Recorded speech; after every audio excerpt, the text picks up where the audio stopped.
যুক্তরাষ্ট্র ও ইরানের মধ্যে চলমান যুদ্ধ বন্ধে দুই দেশই একটি এক পৃষ্ঠার সমঝোতা স্মারক স্বাক্ষরের কাছাকাছি পৌঁছেছে।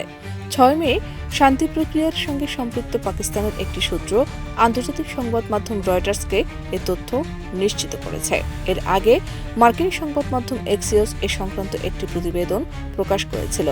পাকিস্তানি সূত্রটি রয়টার্সকে বলেছে, খুব শিগগিরই আলোচনার সফল সমাপ্তি হতে পারে এবং একটি আনুষ্ঠানিক সমঝোতা ঘোষণা করা হতে পারে।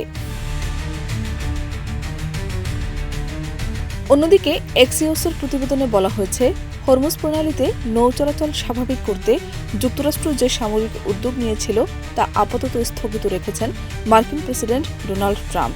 এর ফলে ওয়াশিংটন এখন আশাবাদী যে তেহরানের সঙ্গে একটি সমঝোতা পৌঁছানো সম্ভব হবে। আরও বলা হয়েছে, গুরুত্বপূর্ণ কয়েকটি বিষয়ে ইরানের প্রতিক্রিয়ার অপেক্ষায় রয়েছে যুক্তরাষ্ট্র। যদিও এ বিষয়ে এখনও আনুষ্ঠানিকভাবে কোনো মন্তব্য করেনি মার্কিন পররাষ্ট্র দপ্তর বা হোয়াইট হাউস।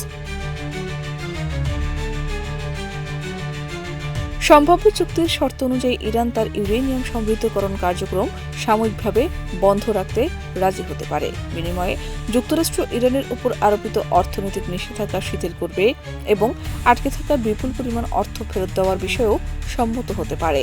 পাশাপাশি হরমুজ প্রণালীতে জাহাজ চলাচলে আরোপিত বিধিনিষেধ তুলে নেওয়ার ব্যাপারেও দুই দেশ একমত হওয়ার সম্ভাবনা রয়েছে। শাহনাজ পারভীন, দেশ রূপান্তর।